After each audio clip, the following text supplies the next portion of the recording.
She came to heaven for the very first time after her death, and there, she saw the husband who had passed away long ago. Just as the two of them were immersed in the joy of reunion, a familiar voice suddenly called out from behind her. At that moment, she could hardly believe her eyes, because the man walking toward her was the first love she had never stopped thinking about. Here, Joan had to make a choice. Would she step into eternity with the husband who had stayed by her side for 67 years? Or would she choose the first love who died suddenly not long after they were married? I choose neither of you.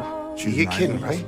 Joan and Larry were like most married couples. Their life together was filled with arguments and compromises. But through all of it, they shared years of quiet happiness that felt ordinary, yet warm and real. Now, however, Joan was terminally ill. She and Larry had already reached a silent understanding. After today's party ended, they would finally tell everyone the truth, because today was also a special day for the family. They were about to welcome their great-grandchild into the world, and everyone had gathered for a creative gender reveal party. The family placed a note inside a balloon. The color of the paper would reveal the baby's gender. But just then, Joan's youngest granddaughter discovered something in the basement. It was an old photograph, yellowed with age. When everyone gathered around to look at it, they realized it was Joan's wedding photo with her first husband. He had been a soldier, and during those war-filled years, he died on the battlefield. Even after all these years, that memory remained a quiet wound deep in Joan's heart. Larry was curious about the man in the photo. He leaned in, trying to take a closer look, but before he could see clearly, a butterfly cookie suddenly got stuck in his throat. Just like that, Larry died without warning. The roaring sound of a train echoed in his ears. Larry slowly came back to consciousness. When he opened his eyes, he was standing on a train, and he looked like a middle-aged man again. Before he could understand what was happening, an announcement suddenly blasted through the speakers. The volume was painfully loud. His ears rang with sharp pain. He quickly removed his hearing aid. As the train pulled into the station, Larry was shocked to see that almost everyone around him got off. Still confused, he followed the crowd into a massive station. He tried asking people nearby for help, but their responses only made things more confusing. Hi, can you help me? Your AC will be with you shortly. Are you an AC? Yes,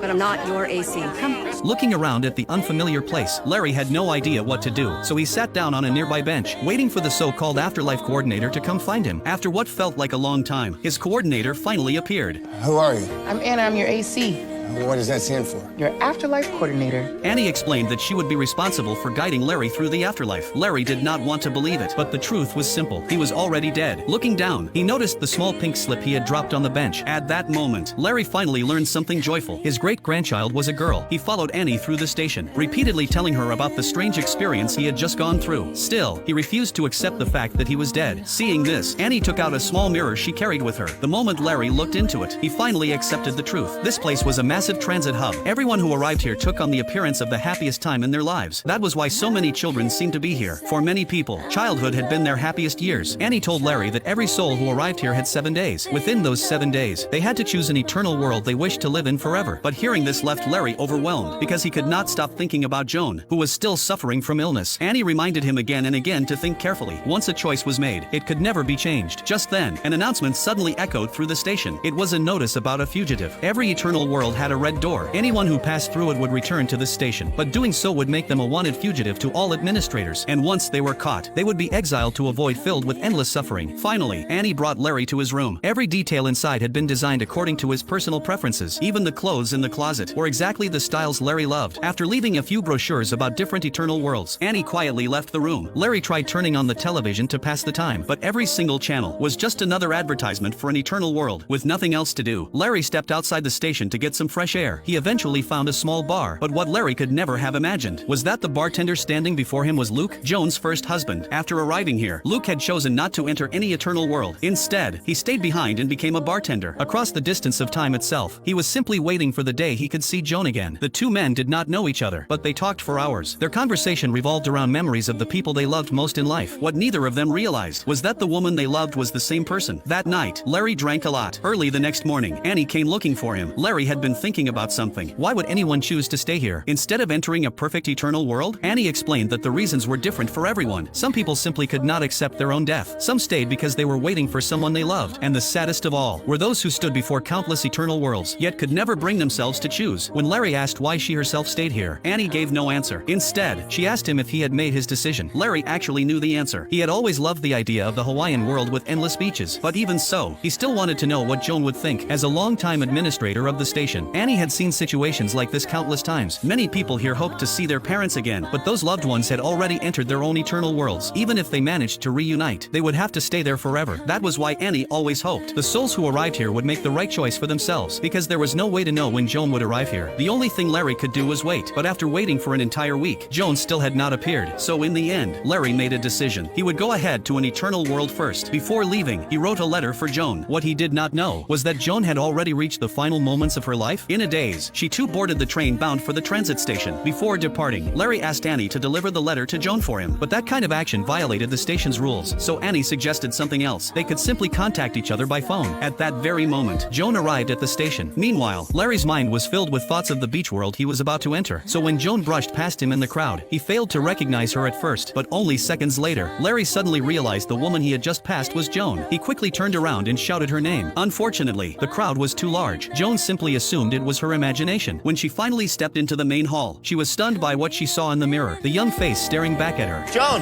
Joan! Sweetie! Ah, sweetie. I missed you so much. Their reunion filled them with overwhelming joy. Tears streamed down their faces. Larry could not help but say that Joan looked incredibly beautiful now. He told her that this time, they could finally go together to a world filled with peace and happiness, a place where they could spend eternity side by side. But before Joan could fully process everything, a stranger gently pulled her aside. He was her afterlife coordinator, Ryan, and he had brought Joan a huge surprise. Not far away, Luke slowly walked out from the crowd. At that moment, Joan felt her heart skip a beat. She had never forgotten Luke, yet seeing him again like this felt unreal. Sorry, I forgot to ask your name. What's your name again? I'm Luke. Just like 60 years ago, the moment their eyes met, everything else faded away. They were lost in the deep feelings that had waited decades to return. Larry soon began to sense that something was wrong. He finally realized the truth. The person Luke had been waiting for all this time was Joan. Hearing Larry call her name again and again, Joan finally snapped back to reality. Now both of her husbands stood before her. She had no idea how to face this situation, so Ryan decided to guide her away for the moment. On one side was the husband who had spent more than 60 years with her. On the other was the first love she had never truly let go of. Joan simply did not know what to do, but Ryan refused to make the decision for her. He had already reviewed all of Joan's records. In his mind, someone as intelligent and strong-minded as Joan would surely make the right choice on her own. Just then, rapid knocking suddenly came from the door. Oh my God, Luke, what a surprise!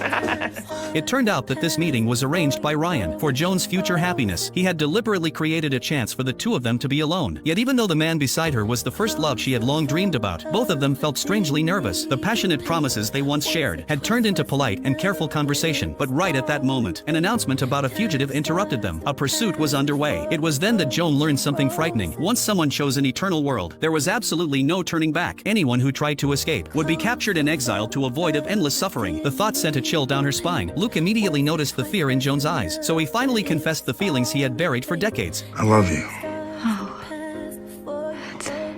That's a good opener. Luke told Joan that he had missed her terribly. He had waited here for more than 60 years for the chance to go to an eternal world with her, to finally live the life they were meant to share. But suddenly, Joan felt a wave of nausea rise in her chest. She had not experienced such powerful emotions in a very long time, so she hurried back to her room. Yet the image that kept returning to her mind was Luke's gaze, filled with love. Just then, urgent knocking sounded at her door again. This time, the visitor was Larry. Larry had brought Joan a stack of brochures about different eternal worlds, but this only made Joan more irritated. For her, too many things had happened in such a short time. She had just experienced the deaths of her husband and her closest friend, Karen. Between waves of grief and separation, she had also been quietly suffering from illness. And now, after arriving here, she had unexpectedly reunited with both of her husbands. Yet everyone around her kept urging her to make a decision. Seeing how overwhelmed she was, Larry decided to give her some space. He returned to his own place, but no matter how hard he tried, he could not open the door. Only then did he realize something. His 7-day deadline had already passed. Now the only way he could remain here was by working as a janitor and living in the basement. The next day, the two afterlife coordinators were also struggling with the situation. They had never encountered something this complicated before. Fortunately, the higher administration of the station was fairly understanding. As a special exception, they granted the three of them 2 chances to visit eternal worlds. Larry and Luke could each take Joan to one world. If that still did not help her decide, then all 3 of them would have to enter the same eternal world together. However, both Larry and Luke rejected that idea. Neither of them wanted the other to go on a date with Joan, but compared to the possibility of sharing the same eternal world forever, this option would cause the least harm to everyone involved. So in the end, friend. They let a coin decide. Luke won the first chance to take Joan to an eternal world. Their destination was the mountain world Joan loved the most. Endless mountain ranges stretched across the horizon. Suspension bridges connected cliffs high above the valleys. The beauty of nature left them both breathless. They walked side by side, taking in the fresh mountain air. As evening approached, they visited a small restaurant at sunset. There, they quietly enjoyed the last golden light of the day. But what Joan did not know was that Luke had been hiding a shocking secret, a secret powerful enough to change her life forever. Want to know what happens next? Follow me, and I will bring you the rest of the story very soon.